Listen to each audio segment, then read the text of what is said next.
Hello everyone, रघुवर GK में आप सभी का स्वागत है। आज हम लोग जनवरी से लेकर मई तक के सभी करेंट अफेयर्स के प्रश्नों का रिवीजन करेंगे। इसके बाद हम एक और वीडियो लाएंगे, इसको 2 पार्ट में करके हम पूरे जनवरी से लेकर मई तक के करेंट अफेयर्स का रिवाइज करेंगे। तो आप वीडियो को अंत तक देखें और वीडियो पसंद आए तो चैनल को सब्सक्राइब जरूर करें। तो चलिए आज का क्लास हम स्टार्ट करते हैं। हमारा पहला प्रश्न है, हाल ही में कौन सा देश वन्य जीवों को कानूनी अधिकार देने वाला दुनिया का पहला देश बन गया है? आपका प्रश्न है कि हाल ही में कौन सा देश वन्य जीवों को कानूनी अधिकार देने वाला दुनिया का पहला देश बन गया है? तो इस प्रश्न का सही उत्तर हो जाएगा ऑप्शन बी, इक्वाडोर। तो इक्वाडोर ने आपका वन्य जीवों को कानूनी अधिकार देने वाला दुनिया का पहला देश बन गया है। तो आप इसे याद रखेंगे कि इस प्रश्न का सही उत्तर हो जाएगा ऑप्शन बी, इक्वाडोर। अगले प्रश्न की ओर बढ़ते हैं। हमारा अगला प्रश्न है, 1 अप्रैल 2022 से भारत के किस पड़ोसी देश में आर्थिक संकट के चलते आपातकाल लागू किया गया है? 1 अप्रैल 2022 से भारत के किस पड़ोसी देश में आर्थिक संकट के चलते आपातकाल लागू किया गया है? तो इस प्रश्न का सही उत्तर हो जाएगा ऑप्शन ए, श्रीलंका। तो श्रीलंका में आपका फूड इमरजेंसी लागू किया गया है। अगला प्रश्न है, गोवा के मुख्यमंत्री कौन है? हमें बताना है कि गोवा के मुख्यमंत्री कौन है। तो इस प्रश्न का सही उत्तर हो जाएगा ऑप्शन सी, प्रमोद सावंत। तो प्रमोद सावंत आपका वर्तमान में गोवा के मुख्यमंत्री हैं। नीतीश कुमार आपका बिहार के मुख्यमंत्री हैं। नीतीश कुमार बिहार के मुख्यमंत्री हैं। हेमंत सोरेन आपका झारखंड के मुख्यमंत्री हैं और अशोक गहलोत आपका राजस्थान के मुख्यमंत्री हैं। तो आप इन्हें भी याद रखेंगे। गोवा के मुख्यमंत्री आपका प्रमोद सावंत हो गए, नीतीश कुमार बिहार के मुख्यमंत्री हो गए, हेमंत सोरेन आपका झारखंड के मुख्यमंत्री हो गए और अशोक गहलोत आपका राजस्थान के मुख्यमंत्री हो गए। अगले प्रश्न की ओर बढ़ते हैं। अगला हमारा 4 नंबर प्रश्न है, वर्तमान में आरबीआई के गवर्नर कौन है? हमें बताना है कि वर्तमान में आरबीआई के गवर्नर कौन है। तो इस प्रश्न का सही उत्तर होगा ऑप्शन बी, शक्तिकांत दास। तो शक्तिकांत दास वर्तमान में आरबीआई के गवर्नर है। देखिए आरबीआई है तो आरबीआई का स्थापना कब हुआ? तो आरबीआई का स्थापना आपका 1 अप्रैल 1935 को हुआ। तो आप याद रखेंगे कि आरबीआई का स्थापना 1 अप्रैल 1935 को हुआ। इसका हेडक्वार्टर कहाँ है? तो आरबीआई का हेडक्वार्टर आपका मुंबई में है। तो आप ध्यान रखेंगे कि वर्तमान में आरबीआई के गवर्नर कौन है? तो शक्तिकांत दास है। आरबीआई की स्थापना कब हुई? तो 1 अप्रैल 1935 को। और आरबीआई का हेडक्वार्टर कहाँ है? तो इसका हेडक्वार्टर मुंबई में स्थित है। अगले प्रश्न की ओर बढ़ते हैं। हमारा अगला प्रश्न है, आईसीसी महिला वनडे विश्व कप 2022 का खिताब किसने जीता है? तो आईसीसी महिला वनडे विश्व कप 2022 का खिताब आपका ऑस्ट्रेलिया ने जीता है।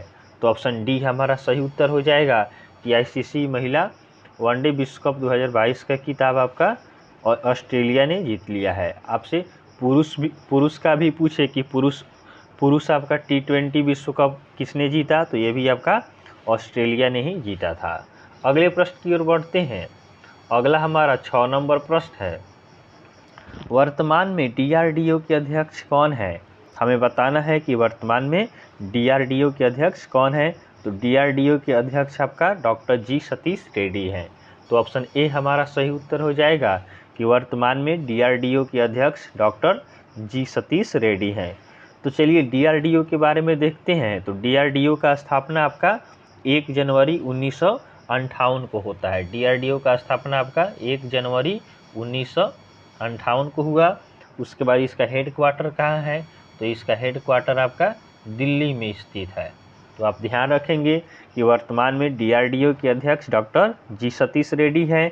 डीआरडीओ का स्थापना 1 जनवरी 1958 को होता है और इसका हेडक्वार्टर आपका दिल्ली में स्थित है।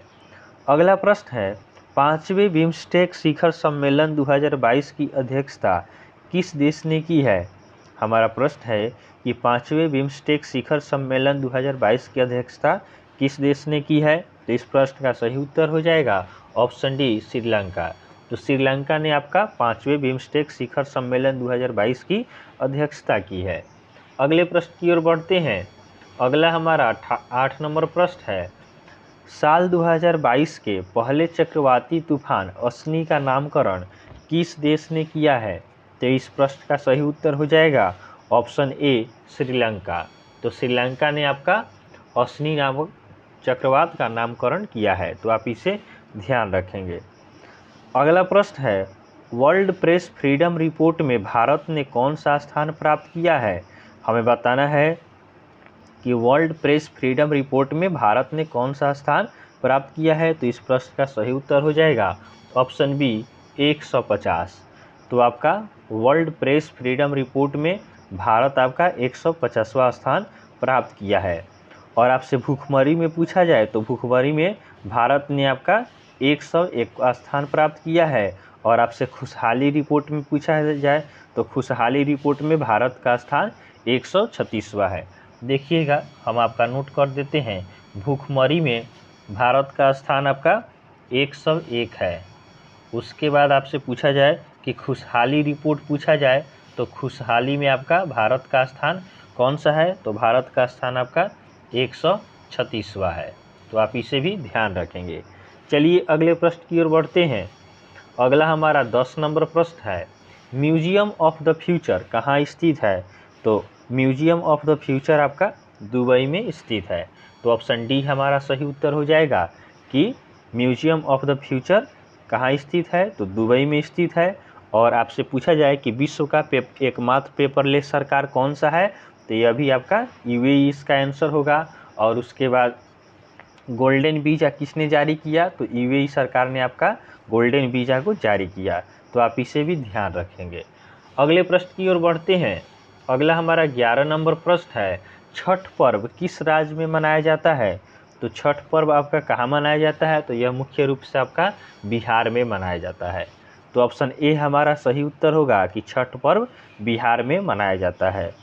अगला प्रश्न है, ग्राम उजाला योजना प्रारंभ किया गया है। तो ग्राम उजाला योजना कहाँ से प्रारंभ किया गया है?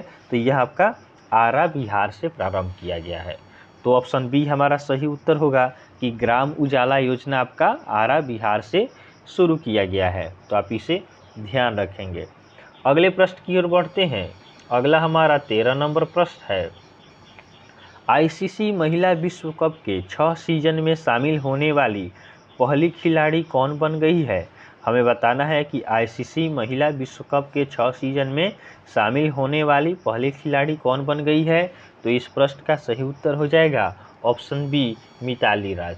तो मिताली राज आपका सबसे ज़्यादा आईसीसी महिला विश्व कप खेलने वाली प्लेयर है। कितनी बार खेली है?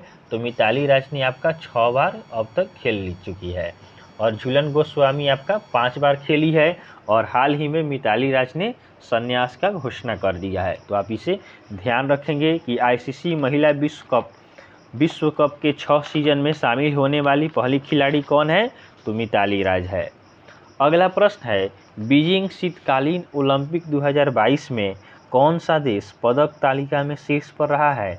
हमें बताना है कि बीजिंग शीतकालीन ओलंपिक 2022 में कौन सा देश पदक तालिका में शीर्ष पे रहा है? तो इस प्रश्न का सही उत्तर होगा ऑप्शन सी नॉर्वे। तो नॉर्वे आपका प्रथम स्थान पे रहा है। और आपसे पूछा जाए कि बीजिंग शीतकालीन ओलंपिक 2022 का शुभंकर क्या था? तो इसका शुभंकर आपका विंग ड्वेंगबेन था। तो आप इसे भी ध्यान रखेंगे, शुभंकर भी आपके एग्जाम में पूछ लिया जाता है। अगला प्रश्न है, मनी ऐप लॉन्च किया। तो मनी ऐप किसने लॉन्च किया है? तो मनी ऐप आपका आरबीआई ने लॉन्च किया है। तो ऑप्शन ए हमारा सही उत्तर होगा कि मनी ऐप को आरबीआई ने लॉन्च किया है। मनी से आप याद रखेंगे आरबीआई, मनी मीन्स रुपया, उससे आरबीआई बैंक याद कर लेंगे तो आपको आसानी से यह याद हो जाएगा। अगले प्रश्न की ओर बढ़ते हैं। अगला हमारा 16 नंबर प्रश्न है, अफगानिस्तान से भारतीयों की वापसी के लिए भारत सरकार ने कौन सा ऑपरेशन शुरू किया है? तो आपका अफगानिस्तान से भारतीयों को वापस लेने वाला ऑपरेशन आपका कौन सा था? तो यह आपका ऑपरेशन देवी शक्ति था।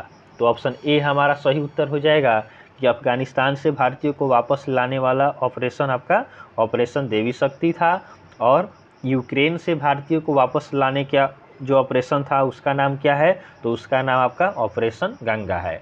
तो यह आपका यूक्रेन से यह आपका हो गया यूक्रेन से भारतीयों को वापस लाना, और अफगानिस्तान से वापस लाने के लिए ऑपरेशन देवी शक्ति चलाया गया, और यूक्रेन से भारतीयों को वापस लाने के लिए ऑपरेशन गंगा चलाया गया। अगला प्रश्न है 7 मार्च 2022 को भारतीय वायुसेना कहां पर वायु शक्ति अभ्यास 2022 आयोजित करेगी? तो इस प्रश्न का सही उत्तर हो जाएगा ऑप्शन बी, पोखरण। तो पोखरण में आपका वायुसेना आपका क्या करेगी? तो 7 मार्च 2022 को भारतीय वायुसेना आपका वायु शक्ति अभ्यास 2022 का आयोजन पोखरण में करेगी। अगले प्रश्न की ओर बढ़ते हैं। अगला हमारा 18 नंबर प्रश्न है, उत्तराखंड में विधानसभा की कितनी सीटें हैं? तो उत्तराखंड में हमें विधानसभा की सीट बताना है। तो उत्तराखंड में विधानसभा का आपका 70 सीट है। तो ऑप्शन सी हमारा सही उत्तर हो जाएगा कि उत्तराखंड में विधानसभा की सीट 70 है। हमारा अगला प्रश्न है, भारत का सबसे ऊंचा हर्बल पार्क है। हमें बताना है कि भारत का सबसे ऊंचा हर्बल पार्क कौन सा है? तो इस प्रश्न का सही उत्तर हो जाएगा आपका उत्तराखंड।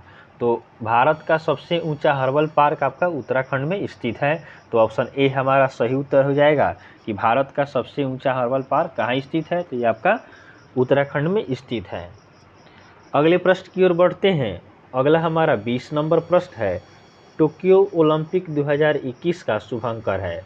हमारा प्रश्न है कि टोक्यो ओलंपिक 2021 का शुभंकर क्या है? तो इस प्रश्न का उत्तर आप हमें कमेंट करके बताएंगे। इसका आंसर हम कल आपको देंगे। चलिए कल का प्रश्न देखते हैं। हमारा कल का प्रश्न था, उड़ीसा दिवस कब मनाया जाता है? तो उड़ीसा दिवस आपका 1 अप्रैल को मनाया जाता है।